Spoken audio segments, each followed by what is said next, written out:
first off, Brett, thank you for joining me. Thank you, Tyler. One of the things is we're talking about this travel and trying to catch up with each other. You've been on the road. I can imagine your heart is heavy with what's going on in Haiti. We'll touch on that. But, one of the things that I've seen myself and you brought up as a leader, it's like you went from a lot of travel to no travel. And now all of a sudden it's like everything that you've missed the last 18 months, it seems to be like coming at everyone. That's what I've seen and experienced. What are you seeing there? The one word I'd say is just confusion, because like confusion. And we thought there was going to be more travel, and then Delta variant comes out, maybe other variants and so it's just like this state of kind of confusion. And trying to figure out how to be smart, how to be safe, but at the same time, like go out and try to make some things happen. So I don't have a great answer. It's a little bit of confusion and kind of learning as we go. So what are you confused about personally? Well, from a travel standpoint, just with where COVID was, where it is now, where it might be, that affects things that we're trying to do organizationally. It affects conferences that I might speak at. It affects trips that we might put together, events that we might put together. So those are the things that are just kind of up in the air. Yeah, it's. I was on a call this morning, and we're trying to plan a local event like September 25th, and it's up in the air. And one of the big things, and again, being transparent, is like, well, do we even proceed forward to have it? Because is there going to be tremendous mask mandate where now we can't have it? We, live on the state line in between Washington and Idaho. They have shown that they have two different, ideas of what this looks like. And so we right now are like, oh, well, let's have it in Idaho, but it's still this massive up in the air. How has that made it, we're both experiencing that. We're not the only people experiencing it. I'm not experiencing to the level you are, but back and forth is, how has that really been hard for News Story the last 18 months to 2 years to really meet your mission? Yeah, we definitely have had to adjust. We're fortunate to where we employ and hire all kind of local contractors and local workers, so we can still get a lot of our on-ground work done. But we also like to be there so that we can learn things, observe, prototype new concepts, just be as close to the work as possible, so that we can get better and we can bring back ideas and work on them. And that's been really hard. We had a pretty high profile 3D printed community of homes project that we were starting, and did an amazing, got off to an amazing start, like literally in the beginning of COVID. And that was a lot of travel between the US and Mexico. And there was just, we couldn't put a predictable schedule in place. And that means that it was hard to figure out what do we need to rent, how do we do labor. And so we just ended up having to basically stop the project until there was more certainty of how we can plan things. So it's been more challenging than I thought it would be. And at the same time, we've learned a lot, and we're okay. We're fine. We're actually doing quite well right now. And I'm just, at some point it'll a lot of these constraints will change. You asked me before, and I'm, hey, like I told you, this will be conversational, and we're going to get, more kind of engaged here as we get to know each other. But I'm just thinking about it. It's like this podcast, my hope is to really speak to people my age, between your age, people that are leading in the trenches per se, leading between different generations, as we've talked about at times. And I'm challenged here to sit here and it's like, Brett, what support are you as a leader doing what you're doing? What are you looking for right now? Or I even say that vulnerable, like, how can I support you? Like, what's facing your day to day? It's like, man, Tyler, I don't know how to do this, or man, I'm challenged here.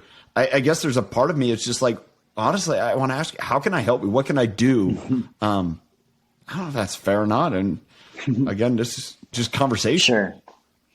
Yeah. I mean, let's see. I mean, right now we are, I mean, the main things on my mind are just, recruiting great people and, like team members and obviously revenue. So those are the main things, that come to mind.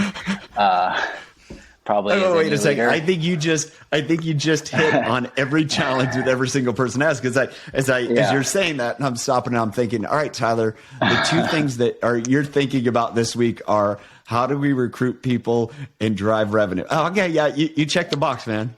Yeah, pretty much. And I mean, at the end of the day, I think there are definitely seasons and there's times where people can be helpful in other ways, like for sure, maybe it's a specific initiative or specific introductions.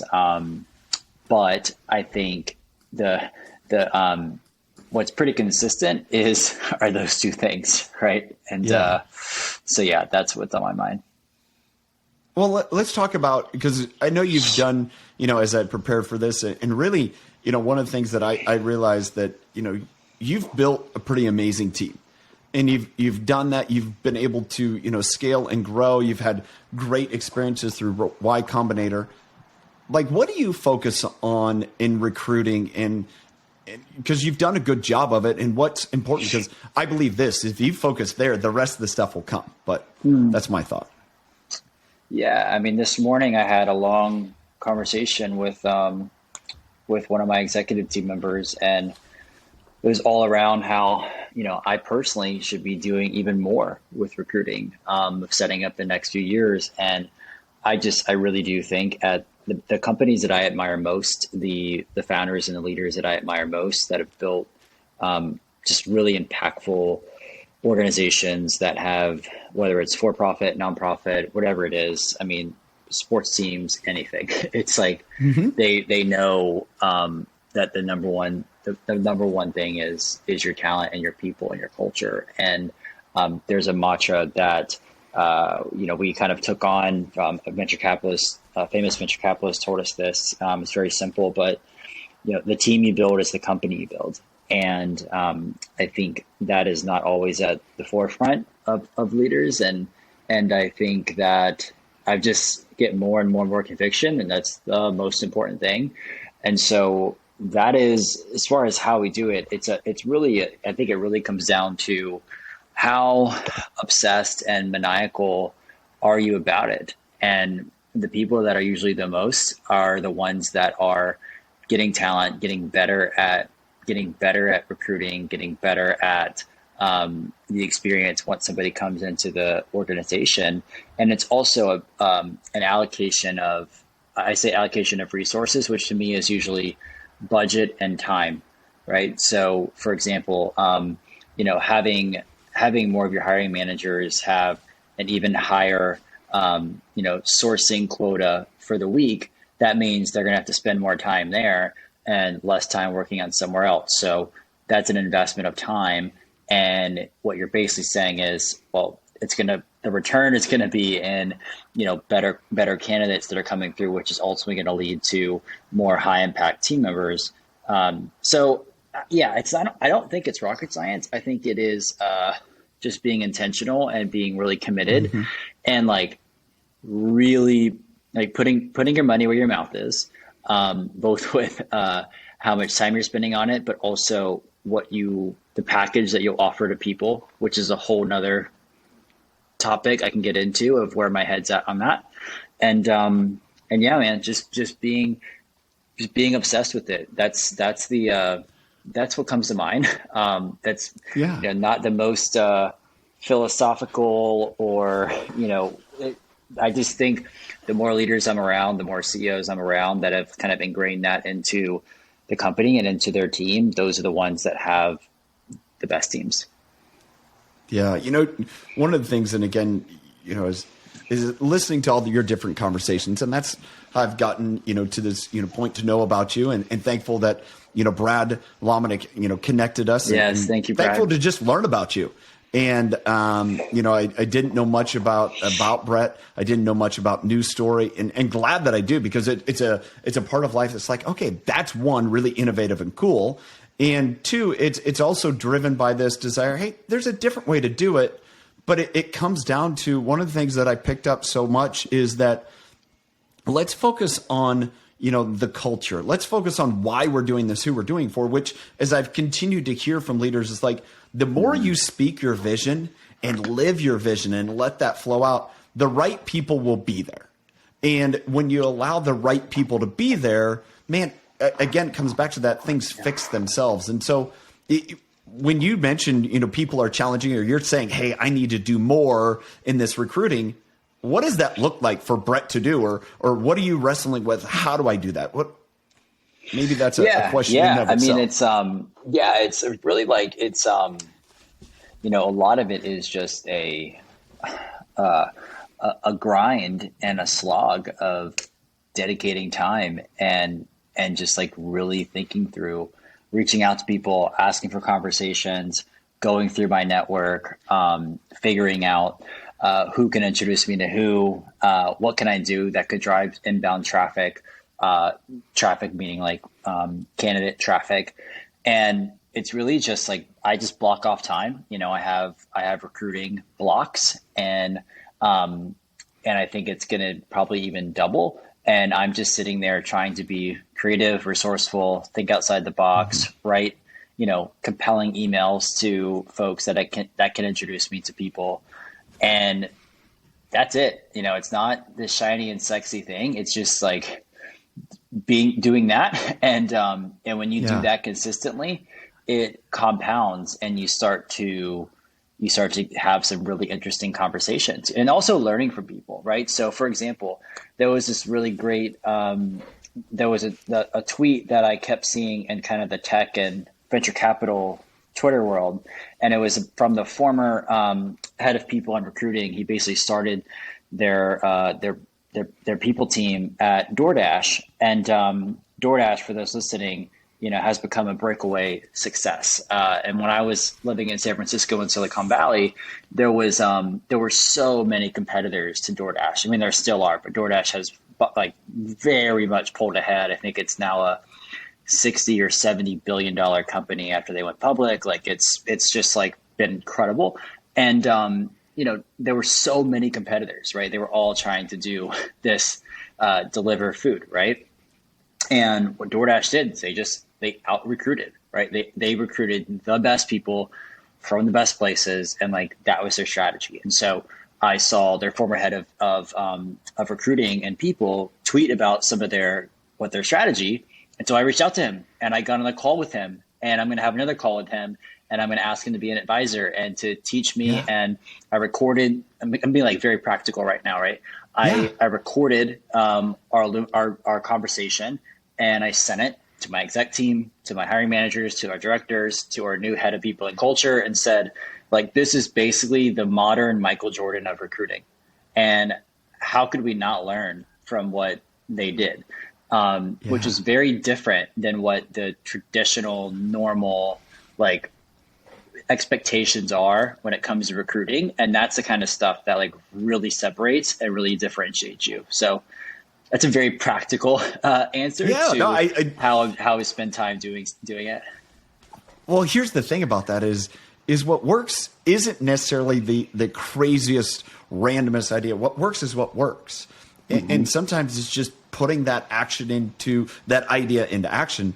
I'd love to know in just a little bit, what's one or two things that he's doing that you're like, oh, I need to be doing that more. Mm-hmm.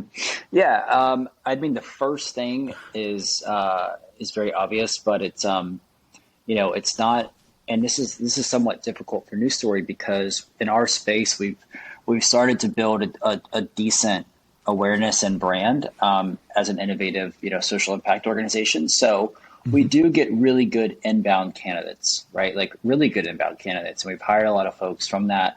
We'll put out a role. Sometimes we'll get hundreds of applicants for the one role. And so what you normally do is you'd be like, gosh, this is freaking amazing. Like we're getting 200 inbound applicants for this design role or for this. And it's like, let's figure out who's the best one there. But what the best companies would do is, yes, you have that, but you also have a very, very select targeted outreach approach where you're going after people that aren't looking for a job, right? If you're hiring for, a head of social media, yes, you take your inbound candidates, but also go to the brands that you admire the most that are doing the kind of work that you really respect and you admire.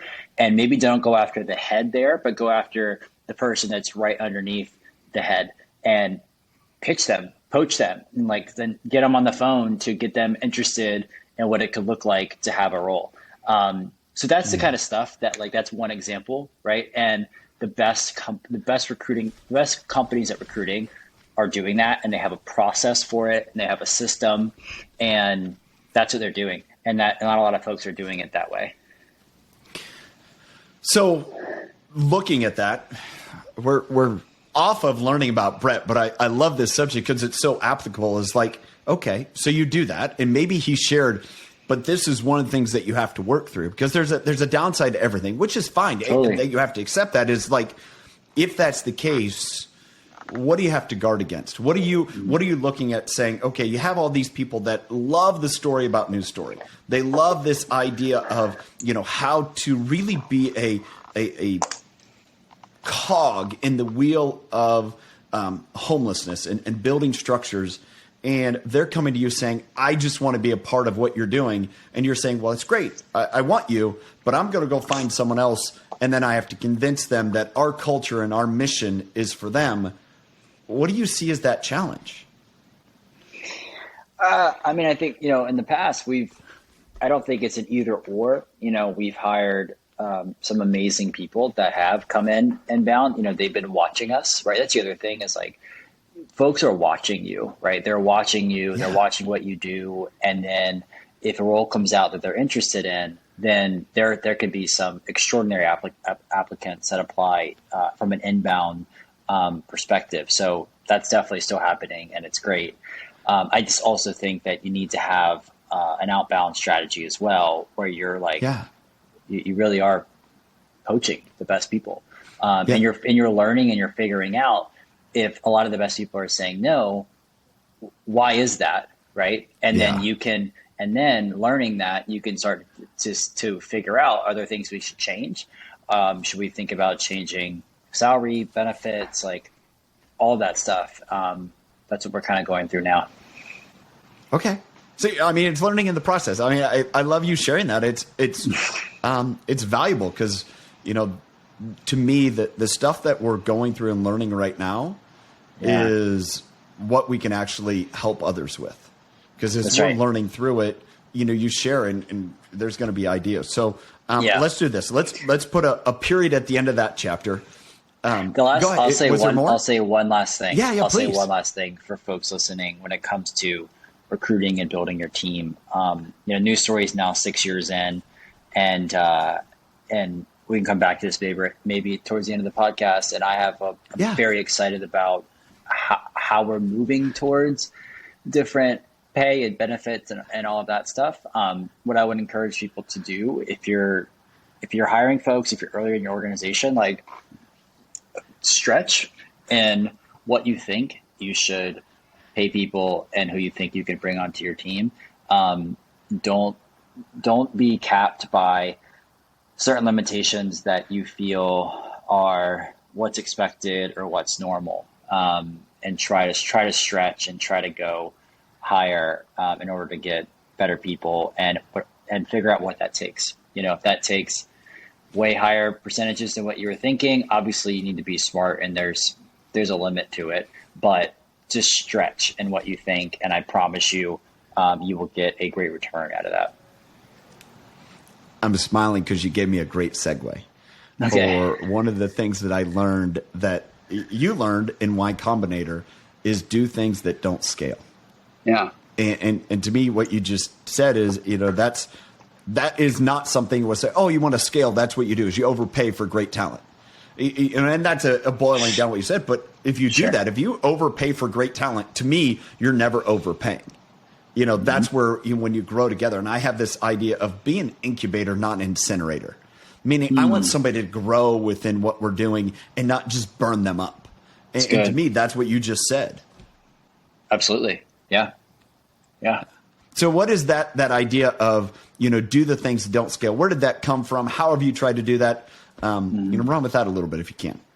Sure. So this is a kind of a mantra from Y Combinator. They have a bunch of these, and it's very counterintuitive because, especially if you're doing something that requires technology or software or anything quote unquote innovative, you usually think about something that immediately is so much more efficient and is like so scalable from the gates and doesn't need any human interaction. Like that's what you think. But the counterintuitive piece is you need to get to a point where you can actually prove that what you're doing is something that people want. And then of course, later on, you can automate it and it can be more scalable. And so, one of the examples that I'll give you two examples. One example is from Airbnb. So Airbnb went through Y Combinator a couple of years before us, and their founders came and gave a talk. And they were talking about how in the beginning, they realized that if they took better pictures of the home, that higher quality pictures, that would convert better for folks that are looking for a house, right? If the host had higher quality pictures, you're like, and we do this now, right? We're like, oh, that would looks nice because the pictures are nice. Well, they didn't yet have like a whole system or software to like hire on, part-time photographers and go take places. So they would literally, their team, like 4 people, their founders and one other person, they would fly around as like photographers and take pictures of the homes, right? To test, is that something that is really going to increase the conversion? And it did, right? So like they would literally fly from San Francisco to New York because they knew a lot of their bookings were happening in New York that next week. And they would just run around and take a bunch of pictures and they'd be like, okay, this is data, like this is working. And then they would, hire a photographer or you figure it out from there. With News Story, one of the things that we did in the beginning that was like the most unscalable is in the beginning, News Story was a crowdfunding platform. So you would come onto our website and you could find families that were on our website that were in need of multi-generational housing. And you could see their story, you could see their picture. And the idea was that a group of people would crowdfund the cost of a house. So we're all familiar with what crowdfunding sites look like. This was like 5 years ago when crowdfunding was like even more of a thing. And we wanted to control the end-to-end experience, right? We didn't want to use a third party because like you don't get their emails. It's like it basically would be like using I don't know. I don't want to call it any of them, but it's a third party. We didn't want to use that. So we wanted to do it on our own. And so, but we didn't have the team or the budget to like build out our own crowdfunding platform. Like that's a very big technical lift. And so what we did is we found a company it's called No Code, which has become a kind of a movement, but you could basically like make PowerPoints that looked like that were on a landing page, and you could edit them very easily. Didn't require code; it was just design. And so we had a bunch of static pages that looked like a crowdfunding page, but it really was just an image, basically, of the page. And then you could click a button to donate, and then we would see that donation. It would be a donation, but then we would manually update the image to move the meter and change the percentage. And then we would hit refresh, and that's what would move the meter. Yeah. And so for us, that didn't cost anything. It was just our time, right?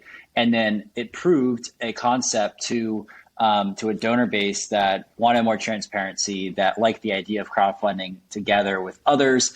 They get their friends involved. And that's what we did for like our first 100 houses. It was like the most unscalable thing in the world. I had to carry all of our co-founders. We carried our computers with us everywhere we went. Like we never went anywhere without our backpacks because we would get a notification on our phone that a donation came through and we had to go and update it. Sometimes people would, because they would go back and see if the page updated, and sometimes it didn't, right? Obviously. And they would email us or call us, and we would just say that, oh yeah, sometimes, credit card processing will take 2 hours or something like that. And we would update it. So that's it. And we did it for free. Yeah. We proved the concept, and that actually got us into Y Combinator. Y Combinator didn't even know that. They thought we had a fully built, fully built platform, and it wasn't. It was basically a bunch of PowerPoint pages.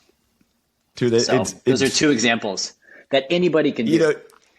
Totally. And I think that's, sometimes we live in a generation where this is just my opinion, we see everything done perfectly and think, well, it has to be that way in order to make it work. It's like, no, it doesn't. You just do it with the heart of you have that heart. You're just manually doing it. And it's kind of like this image of almost like the Keebler elves, making all the cookies. And it's like, well, it's not this big manufacturing because we're not there yet. Our desire is to be that. We want to serve people in that way.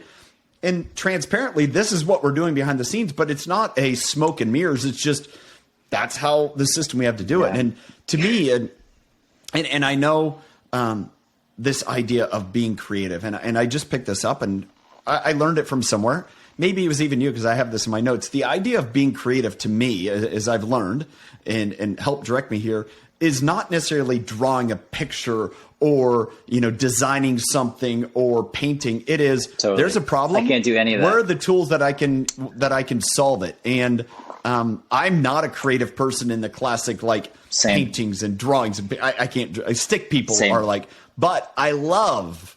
You give me a problem and you say MacGyver style, oh dude, I'm game on. Let's go. So to me, you just gave a story of creativity. Go ahead. Yeah, creativity, and I think the creativity. I think what really worked for us was the creativity paired with speed and urgency. I think that in the beginning, or actually not even in the beginning, because now we're 6 years in, and I'm now starting to try to push this down even more and more to the organization of just how important speed is. I think speed is everything. That's my opinion. It's not to say it's right. I just look at a lot of the best companies, and they have they can't help themselves but to move fast. That doesn't mean that means you can still, I think folks get it. They think it's binary. They think you could either be really wise and smart, and that if you say that, that means that you have to take long and you have to have a lot of patience, right? I think that the best do both, right? They have their default is let's move fast and be smart, right? And of course, there's going to be times where it does make sense to have patience or wait longer, but I think the default would be let's move fast on this. Let's get traction. There's so much power in people working on things quickly and together and seeing progress and having focus on it. And that was one of the best things that Y Combinator did was you're there for about 100 days. And at the end of the 100 days, they have everybody pick only one metric that they're gunning for, right? That could be revenue, that could be subscribers, that could be downloads if you have an app, whatever it is. One metric. And you measure it every week, right? Every week you should have traction and progress. So you have to move fast, and you have to, So that I think that is very underrated. I think that the majority of people want to just go slower because they can say that this is the wise or smart thing to do. When I think you should be doing both. I mean, I believe people want to go slower because they're afraid to fail. And totally. Yet everything or not great get it, not be happens perfect. with momentum. Yeah, exactly. Well, I mean, but that is perception of failure, right? Oh, I'm not perfect. Therefore, my website isn't coded perfect. There's a glitch in it. Oh, that means I can't be good at what I'm doing. It's well, there's a point of, hey, don't be overlooking what's important, but yet you're going to have mistakes. That's just part of it. And it's how do you embrace that? It's, it's part of it. And I believe one of the things that I've learned and I've seen time and again is momentum solves a lot of problems. And so much, there's a point of, I would say, and what I'm gathering from you is there's this idea of being dangerous with speed, as opposed to understanding speed is a facet of what we're going to do, but we're going to make sure that we stay within parameters, guardrails, so we're not causing, detrimental factors. That's right. I think people that have had any type of growth in any business, any personal growth or whatever, that's happened with speed. That happens because you're being challenged, and that happens from speed. And my speed is maybe different than yours, but why don't we do this? I'd never heard of Y Combinator. I'm not a software guy. Oh, okay, I cool. learned about it obviously from you. I would love for you to just give a quick little 30-second, 45-second, whatever that be. Maybe that's 3 minutes explanation to the audience. What is Y Combinator? Why was it honestly such a big deal for News Story to be a part of Y Combinator? Yeah, it's become by far the world's top startup accelerator, just measuring that by the companies they've produced and the market caps, the total value of all the companies. They've produced companies such as Airbnb, Reddit, Dropbox, Coinbase, DoorDash, Instacart. That alone is almost $500 billion in market cap. And so, they have become the best at helping founders in a very early stage, when it's just the founders, go from basically idea or starting to get product market fit, starting to get their first few customers, and how do you start to scale that up? And News Story was one of the first nonprofits that ever went through their program. And one of the reasons that we got in was because, one, we did have more of a technical angle to what we were doing, and we also had a lot of traction pretty early because of how fast we moved, and they love seeing traction and moving quickly. And but then the other thing is, it was very core to who we already were in the founding days, meaning myself and our co-founders, before we were applying, we were already learning from all the resources that they have. So, for example, they have taught classes at Stanford where they'll bring in, I would argue, the best founders of the last decade, from the companies that we all now use.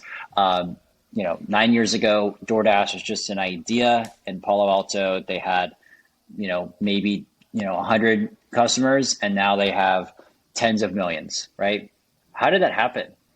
And getting to hear directly from the founders and from the early execs just taught, I would learn. So they would teach a lot of these classes, and they would talk about these early principles. They would talk about doing things that don't scale. Actually, if you Google "do things that don't scale" founder of DoorDash, you'll see a video of him teaching a class at Stanford, and anybody can watch, anybody can learn. And I was already learning from those resources because I was just very curious of how do these companies that start from nothing, how do they grow, and how do they move forward? And I think it's the best resource for anybody that's interested in growing something, and that's how we got started. No, it's awesome, and it's cool the fact that you guys were one of the first nonprofits. And now I think there's been a couple more, but it's such a testament to, one, you're doing something that's innovative to solve a problem. So let me explain a little bit about that. Obviously you guys built the first 3D, were part of building the first 3D home in the United States, built the first 3D community in Mexico. The partner on that project is Icon. How did that partnership come about? Because I'd love to know that. Yeah. News Story was in a season where we wanted to make a significant, risky but high potential R&D investment and project. And we were looking at 3D printed houses, which was pretty much just an idea at the time, but it was a little bit of buzz about it, but it had not been done yet in the US. Or really there's been a few prototypes, but there was nothing real yet. Really a few other things. And then I started telling people about that desire, and came across, got introduced to the founders of Icon through a program that I went through called Praxis, and I got introduced to the founders. Absolutely loved Evan, Jason, and Alex. And they kind of pitched us on what a first project could look like. There was no machine yet. There was no house that was 3D printed. And we wanted to do it. So we partnered with them. We funded it. We worked with them on the design, on the constraints, and it worked. And ever since then, it's been a really cool story. Yeah, that's awesome. I think it's fun that, you have these two outside the box ideas to solve this problem that is everywhere. It's like, all right, well, let's go make it work. And again, look for a way to solve that maybe everyone isn't, but that's got to be a part of what you do that's fun. Yeah. Oh my gosh. Yeah. It's a blast. I mean, it's one of the main reasons why I do this work. It's so much fun. There's a part of this of understanding that, Brett's the person he is because of the things that have happened in your life. As you're moving forward, as you're trying to affect change, as you're trying to be this guy that is creating great talent to see something bigger. How much do those experiences that you had when you were younger, when you were fighting cancer, when you were going through that stuff, really make it to say, no, I'm here for something bigger? Mm-hmm. Yeah, so I had cancer when I was a senior in high school. Came out of nowhere, was not part of the plan. And I think in hindsight, what that did was it showed me that I'm not in control and I can make as many plans as I want, and I still do. I love planning. I'm very intentional. But at the end of the day, I'm not in control and things are going to happen. And the one thing that I can control is my attitude and how I respond to things. And as an entrepreneur, that has helped a lot. And that was kind of my biggest takeaway from having cancer.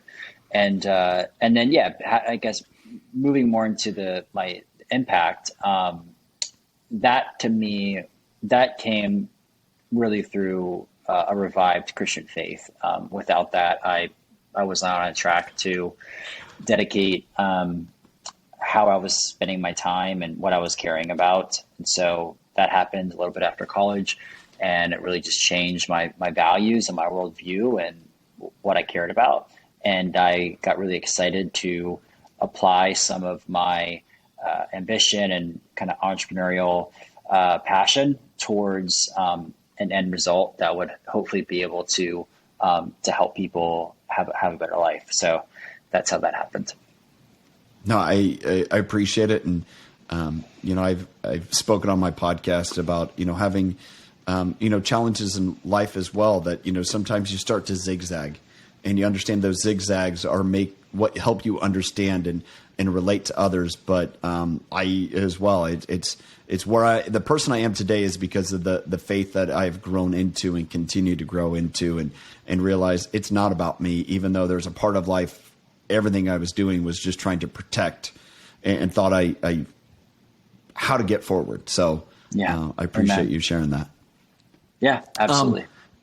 Is there anything else that, I would love, people to know about New Story. Obviously, a lot of it was a seed planted in your heart from your experience in Haiti. Obviously, we're right on the heels of another devastating natural disaster in Haiti.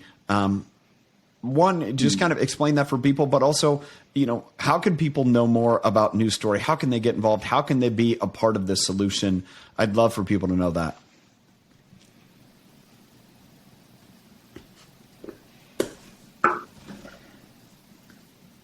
Hey, sorry. Yeah. That's all right. I had a glitch. You're talking about Haiti, and then yeah. It went out. So it's all good. So I will frame it up again. So okay.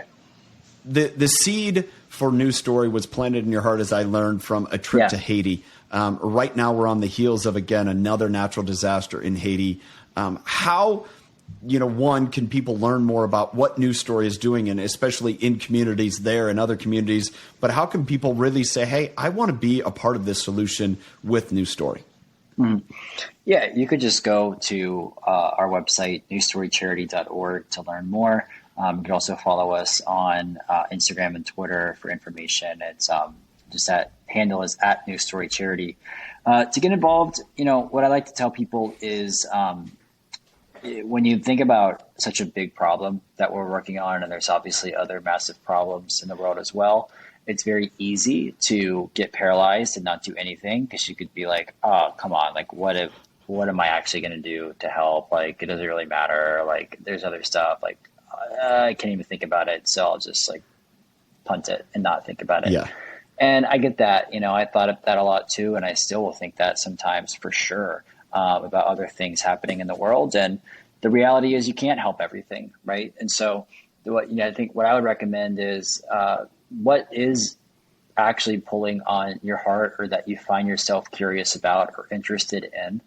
And then there's a phrase that I use all the time. It's a little cheesy, but I think it's so true. It's to do for one what you wish you could do for all, right? So that was a lot of how News Story started. Was when we started, it wasn't how do we house 1 million people, which is literally our goal now and what we're planning on. It was, how do we do this model for one family, and how do we change that one family's life? And the good news about that is anybody can do it. Anybody can do for one family or one person what they wish they could do for everybody for a certain crisis or cause. And the only thing that's stopping you is your choice. So I would just say lean into whatever you're curious about and take some action. Have you heard the starfish story? Yeah. So when you do for one, that when you say that and have said that, that's what I think of is, choose that starfish, throw them into the ocean. And it's a fun way for me to think about that. Yeah, totally, dude. Yeah, that makes sense. So, all right. Let's do this.